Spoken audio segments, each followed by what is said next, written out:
Good evening, welcome back to my YouTube channel. So guys, आज की इस class में हम लोग डिस्कस करेंगे हमारा एक बहुत अच्छा टॉपिक, नेचर ऑफ मैनेजमेंट, है ना। तो गाइज, सबसे पहले तो यही समझ लो कि इस टॉपिक को पढ़ना कैसे है। देखिए, सबसे बढ़िया टॉपिक है इस चैप्टर का हमारे, तो बहुत ध्यान से, नेचर ऑफ मैनेजमेंट। देखिए, सबसे पहले तो ये जानते हैं इस टॉपिक को पढ़ा कैसे जाता है। गाइज, हमने पीछे मैनेजमेंट के बारे में पढ़ लिया, अब हम क्या करेंगे, अब हम पढ़ेंगे आर्ट के बारे में, साइंस के बारे में और प्रोफेशन के बारे में। ठीक है, हम एक एक करके इनके सारे फीचर्स पढ़ेंगे, है ना। मैनेजमेंट के फीचर्स पीछे पढ़ ही लिए, तो हम लोग आपस में इनका क्या करेंगे, कंपैरिजन करेंगे। साइंस के फीचर के साथ मैनेजमेंट के फीचर का, आर्ट के फीचर के साथ मैनेजमेंट के फीचर का, और प्रोफेशन के फीचर्स के साथ मैनेजमेंट के फीचर का। अगर फीचर मैच हो जाते हैं तो हम बोल देंगे management is a science, management is an art और मैनेजमेंट इज अ प्रोफेशन। तो चलिए देखते हैं। सबसे पहले guys, management as a science. भाई, साइंस क्या होती है गाइस? साइंस का मतलब होता है कोई भी वो सिस्टमैटिक बॉडी ऑफ नॉलेज, कोई भी वो सिस्टमैटिक बॉडी ऑफ नॉलेज जिसके पीछे रीजन छिपा हुआ होता है। क्या छिपा होता है? वजह छिपी हुई होती है, उसे क्या कहा जाता है? साइंस, है ना। कोई भी वो सिस्टमैटिक बॉडी ऑफ नॉलेज जिसके पीछे क्या होता है? वजह छिपी हुई होती है, उसे क्या कहा जाता है गाइस? साइंस, है ना। अब ध्यान से देखिएगा, हम साइंस के कुछ फीचर्स पढ़ने जा रहे हैं। सबसे पहला, सिस्टमैटिक बॉडी ऑफ नॉलेज के। देखिए, साइंस एक सिस्टमैटिक बॉडी ऑफ नॉलेज है। क्यों? क्योंकि गाइस, साइंस के ऊपर बहुत सारा स्टडी मटेरियल अवेलेबल है जिसकी मदद से हम साइंस की नॉलेज एक्वायर कर सकते हैं। मतलब अगर हमें साइंस के बारे में नॉलेज चाहिए तो बहुत सारी किताबें हैं जिसकी मदद से हम क्या कर सकते हैं? साइंस की नॉलेज एक्वायर कर सकते हैं। सिमिलरली मैनेजमेंट के अंदर भी क्या है? बहुत सारी बुक्स हमारे पास अवेलेबल है, तो हम क्या कर सकते हैं गाइज? हम मैनेजमेंट की नॉलेज एक्वायर कर सकते हैं। तो हम कह सकते हैं साइंस भी एक सिस्टमैटिक बॉडी ऑफ नॉलेज है और मैनेजमेंट भी एक सिस्टमैटिक बॉडी ऑफ नॉलेज है। तो पहला फीचर साइंस का मैनेजमेंट में प्रेजेंट है। ओके, सेकेंड है guys, principle based on experimentation के। देखिए, जितने भी साइंटिफिक प्रिंसिपल होते हैं गाइज, वो सारे के सारे किस पे बेस्ड होते हैं? एक्सपेरिमेंटेशन पे। मतलब बहुत सारे एक्सपेरिमेंट करने पड़ते हैं, उसके बाद जाकर कोई साइंटिफिक प्रिंसिपल दिया जाता है। अच्छा जी, चलिए मान लिया आपकी बात। गाइस, जितने भी साइंटिफिक प्रिंसिपल होते हैं, आपको पता ही होगा, अलग अलग कंडीशन में जाके क्या करना पड़ता है? अलग अलग कंडीशन में जाके अलग अलग चीज़ों के ऊपर एक्सपेरिमेंट करना पड़ता है, तब जाके कोई प्रिंसिपल, कोई साइंटिफिक प्रिंसिपल दिया जाता है ना। साइंस में कोई भी बात अगर कही जाती है तो पहले बहुत सारे एक्सपेरिमेंट करने पड़ते हैं, मान ली बात। गाइस, मैनेजमेंट के अंदर भी तो क्या होता है? बहुत सारे एक्सपेरिमेंट करते हैं, तभी तो जाके मैनेजमेंट के प्रिंसिपल दिए जाते हैं। हमने फ्योल के प्रिंसिपल पढ़े हैं, हमने टेलर के प्रिंसिपल पढ़े, उन लोगों ने भी तो बहुत ज़्यादा एक्सपेरिमेंट करा होगा, तभी तो जाके उन लोगों ने क्या करा है? ये इतने सारे प्रिंसिपल दिए हैं। तो हम कह सकते हैं जो साइंटिफिक प्रिंसिपल हैं उनके पीछे भी एक्सपेरिमेंटेशन है, और जो मैनेजमेंट के प्रिंसिपल हैं उनके पीछे भी बहुत ज़्यादा एक्सपेरिमेंटेशन है। लेकिन गाइस, दूसरी बात बड़ी अजीब है कि जितने भी मैनेजमेंट के प्रिंसिपल हैं वो होते हैं इंसानों के ऊपर, और इंसान जो हैं वो कभी भी एक जैसे नहीं रहते, तो रिजल्ट में क्या हो सकता है? चेंजेस आ सकते हैं। लेकिन जो साइंटिफिक प्रिंसिपल होते हैं उनका एग्जैक्ट रिजल्ट आता है, क्योंकि वो नॉन लिविंग थिंग्स के ऊपर होते हैं, वो इंसानों के ऊपर नहीं होते। तो हम कह सकते हैं एक बात तो बिल्कुल ठीक थी कि वहाँ भी जो प्रिंसिपल है एक्सपेरिमेंटेशन पे बेस्ड है, यहाँ भी जो प्रिंसिपल है वो भी एक्सपेरिमेंटेशन पे बेस्ड है। लेकिन गाइस, जो मैनेजमेंट के प्रिंसिपल है वहाँ पर रिजल्ट एग्जैक्ट नहीं आता, जबकि जो साइंटिफिक प्रिंसिपल है वहाँ पर रिजल्ट जो है वो एग्जैक्ट आता है। तो इसका मतलब ध्यान से देख लीजिए, एक बात ठीक थी लेकिन दूसरी बात ठीक नहीं थी। तीसरा और लास्ट है गाइस, यूनिवर्सल वैलिडिटी। थर्ड क्या है? यूनिवर्सल वैलिडिटी के। देखिए, जितने भी साइंटिफिक प्रिंसिपल हैं वो सारे के सारे पूरे ब्रह्मांड में एक जैसे रहते हैं, यूनिवर्सली वैलिड होते हैं। चाहे इंडिया हो, चाहे पाकिस्तान हो, चाहे चाइना हो, कहीं भी चले जाओ, साइंटिफिक प्रिंसिपल हर जगह एक जैसे रहते हैं, है ना। लेकिन मैनेजमेंट के प्रिंसिपल के साथ ऐसा नहीं होता गाइज। यहाँ क्या है? यहाँ पर यूनिवर्सल वैलिडिटी नहीं है। क्यों? क्योंकि सब जगह के लोग अलग अलग होते हैं। इंडिया के लोग अलग हैं, पाकिस्तान के लोग अलग हैं, चाइना के लोग अलग हैं। तो मैनेजमेंट के जो प्रिंसिपल हैं वो यूनिवर्सली वैलिड नहीं हैं, उनको आपको मॉडिफाई करना पड़ता है अकॉर्डिंग टू सिचुएशन। ओके, तो हम कह सकते हैं तीसरा फीचर साइंस का प्रेजेंट नहीं है। तो एक पूरा था, एक आधा है और एक बिल्कुल भी नहीं है। तो हम ये तो कह नहीं सकते कि management is a exact science. तो गाइज कंक्लूजन निकल के आता है मैनेजमेंट इज इनएग्जैक्ट साइंस और सोशल साइंस। तो हमने साइंस पढ़ा, हमने उसके 3 फीचर्स पढ़ लिए और कंपैरिजन भी देख लिया मैनेजमेंट के साथ। सेकंड है गाइज आर्ट। अब सबसे पहले यही जानते हैं आर्ट किसे कहा जाता है। देखिए आर्ट कहते हैं कोई भी वो सिस्टमैटिक बॉडी ऑफ नॉलेज, कोई भी वो सिस्टमैटिक बॉडी ऑफ नॉलेज जिसके पीछे स्किल्स चाहिए, क्रिएटिविटी चाहिए और प्रैक्टिस चाहिए। अगर आपको परफेक्ट बनना है तो उसे क्या कहा जाता है, आर्ट। जैसे क्रिकेट खेलना आर्ट है, स्विमिंग करना आर्ट है, सिंगिंग आर्ट है, ड्राइविंग आर्ट है। ओके, अब आर्ट के कुछ फीचर्स पढ़ लेते हैं गाइस।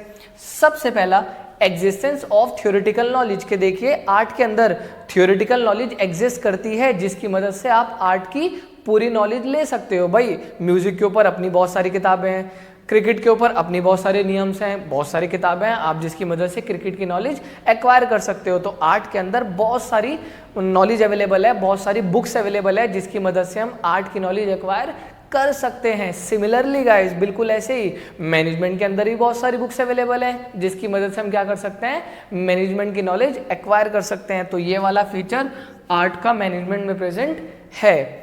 सेकेंड है guys based on practice and creativity के देखिए जो आर्ट है गाइज यहाँ पर आप जितनी ज़्यादा प्रैक्टिस करोगे उतने ज़्यादा पक्के होते चले जाओगे, उतना बढ़िया परफॉर्म करोगे आप उस आर्ट को। जितने ज़्यादा आप अच्छे से परफॉर्म करोगे और जितनी ज़्यादा आप क्रिएटिविटी दिखाओगे उतने अच्छा। अब देखिए सारे खिलाड़ी एक जैसे होते हैं नहीं ना, अब सबके पास सेम बैट होता है, लेकिन क्या हर कोई विराट कोहली एबी डिविलियर्स होता है? नहीं गाइज, ये तो उनकी खुद की प्रैक्टिस, उनकी खुद की क्रिएटिविटी है जो उनको दूसरों से अलग बनाती है। सिमिलरली मैनेजमेंट के अंदर हर एक मैनेजर के पास सेम प्रिंसिपल होते हैं, सेम थ्योरीज होती हैं, लेकिन क्या हर एक मैनेजर उतना एफिशिएंट होता है गाइज? नहीं, मैनेजर वही एफिशिएंट होगा जो ज़्यादा से ज़्यादा प्रैक्टिस, जो ज़्यादा से ज़्यादा डिसीजन लेगा और जो अपने खुद के क्रिएटिव स्किल्स दिखाएगा। तो हम कह सकते हैं आर्ट का ये वाला फीचर भी प्रेजेंट है।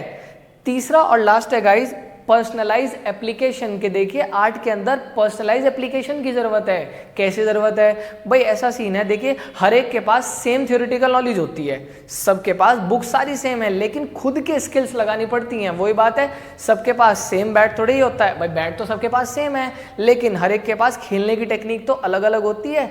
तो आर्ट के अंदर खुद की, अब एक गाना अरिजीत सिंह से गवा लीजिए आप और एक आतिफ असलम से, तो क्या दोनों सेम होंगे? नहीं गाइस, उनके खुद के पर्सनलाइज एप्लीकेशन, उनके अपने स्किल्स अलग अलग होंगे। तो आर्ट के अंदर पर्सनलाइज एप्लीकेशन चाहिए होती है। सिमिलरली गाइस जो मैनेजमेंट है उसके अंदर भी क्या है, उसके अंदर भी आप पर्सनलाइज एप्लीकेशन की जरूरत है। जितने ज़्यादा एक मैनेजर डिसीजन लेगा बार बार उतना ही वो क्या होता चला जाएगा, उतना ही वो अच्छा होता चला जाएगा। तो खुद के स्किल्स लगाने पड़ते हैं तभी तो आप अच्छे मैनेजर बनते हैं।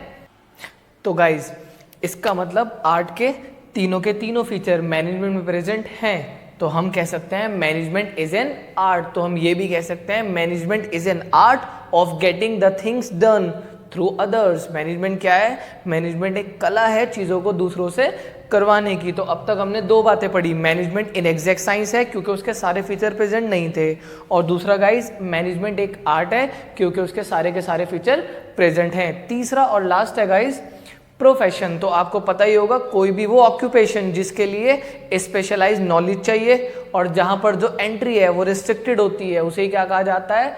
प्रोफेशन। जैसे टीचिंग एक प्रोफेशन है, सीए एक प्रोफेशन है, लॉयर एक प्रोफेशन है, ओके एटसेट्रा।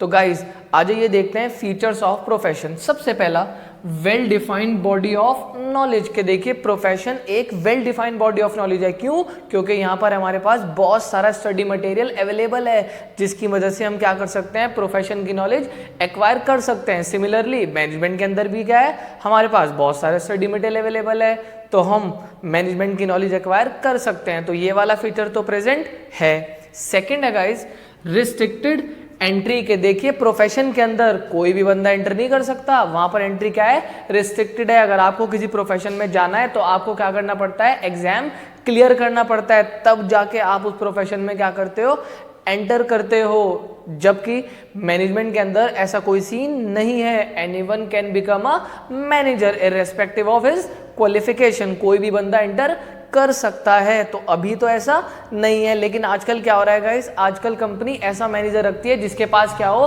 MBA की डिग्री हो। तो हम कह सकते हैं अभी ये वाला फीचर प्रेजेंट नहीं है, बट आने वाले टाइम में हो सकता है। तो अभी ये फीचर प्रेजेंट नहीं है। अभी एंट्री जो है वो प्रोफेशन में तो रिस्ट्रिक्टेड है, बट मैनेजमेंट में रिस्ट्रिक्टेड नहीं है। थर्ड है guys, presence of professional association के। देखिए हर प्रोफेशन की अपनी खुद की एसोसिएशन होती है। जैसे लॉयर्स का क्या है, bar council of India, doctors के लिए क्या है, मेडिकल काउंसिल ऑफ इंडिया, और सीएस के लिए क्या है, institute of chartered accountant of India. और हर प्रोफेशनल को अगर एज अ प्रोफेशनल क्या करना है, प्रैक्टिस करना है, तो उसके लिए क्या करना पड़ता है, उसके लिए उन्हें क्या करना पड़ता है गाइस, इनके पास रजिस्टर होना पड़ता है, रजिस्ट्रेशन नंबर लेना पड़ता है, मैंडेटरी है, कंपलसरी है। जबकि मैनेजमेंट के अंदर भी बहुत सारी एसोसिएशन होती है, लेकिन उनको रजिस्ट्रेशन लेना कंपलसरी नहीं होता है। तो हम कह सकते हैं अभी ये वाला फीचर प्रेजेंट नहीं है, लेकिन शायद आने वाले टाइम में क्या हो जाए, उनको लाइसेंस लेना कंपलसरी हो जाए। तो अभी ये वाला फीचर प्रेजेंट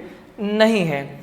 फोर्थ है guys, existence of ethical codes के। देखिए हर एक प्रोफेशनल एसोसिएशन के अपने खुद के कोड होते हैं, जो सबके ऊपर क्या करते हैं, कोड मतलब रूल्स, जो रूल्स हैं वो सबके ऊपर फॉलो होते हैं जो भी एसोसिएशन का हिस्सा है। अच्छा, अब हमने तो पढ़ा मैनेजमेंट के अंदर तो ऐसा होता ही नहीं कि रजिस्ट्रेशन कराना कंपलसरी हो, वहां तो आपकी मर्जी है। तो हम कह सकते हैं अभी ये वाला फीचर प्रेजेंट नहीं है, लेकिन आने वाले टाइम में क्या होगा, आने वाले टाइम में ऐसा हो सकता है। ओके, तो अभी ये वाला फीचर प्रेजेंट नहीं है, आने वाले टाइम में ऐसा हो जाए शायद कि सबके लिए रजिस्ट्रेशन कराना कंपलसरी हो, तो सबके ऊपर रूल्स भी क्या होंगे, कंपलसरी होंगे। लास्ट है गाइस, सर्विस मोटिव के। देखिए जो प्रोफेशन होता है वहां पर क्या होता है, वहां पर जो मेन पर्पस होता है वो होता है अपने क्लाइंट्स को सर्व करना विद डेडिकेशन। जबकि मैनेजमेंट के अंदर क्या होता है, वहां क्या होता है गाइस, वहां होता है गोल को अचीव करना। लेकिन क्या खाली गोल को अचीव करना इकलौता आजकल का ऑब्जेक्टिव है जैसा कंज्यूमर को देखते हुए? नहीं गाइस। तो हम कह सकते हैं आजकल कंज्यूमर्स भी एक बहुत इंपॉर्टेंट हिस्सा है कि उनको कैसी सर्विस दी जा रही है। तो अभी ये वाला फीचर प्रेजेंट नहीं है, लेकिन आने वाले टाइम में ऐसा हो जाएगा कि ये वाला फीचर भी प्रोफेशन का मैनेजमेंट में प्रेजेंट होगा। तो हम कह सकते हैं सिर्फ एक ही फीचर प्रेजेंट था, बाकी सारे नहीं थे। तो फ्यूचर में हो सकता है प्रोफेशन क्या बन जाए, मैनेजमेंट बन जाए। तो इसका मतलब therefore management is on the path of becoming a profession. तो हमने 3 बातें यहां से सीखी। पहला, मैनेजमेंट इन एग्जैक्ट साइंस। दूसरा, management is an art of getting the things into others. और तीसरा और last guys, management is on the path of becoming a profession. तो गाइज इसी के साथ आज का हमारा टॉपिक यहीं खत्म हो जाता है। तो गाइज अगर आप हमारे चैनल पर नए हैं और आप नई वीडियोस चाहते हैं तो हमारे चैनल को लाइक करें, सब्सक्राइब करें और कमेंट में ज़रूर बताएं कि आपको ये वीडियो कैसी लगी। तो मिलते हैं अगली क्लास में।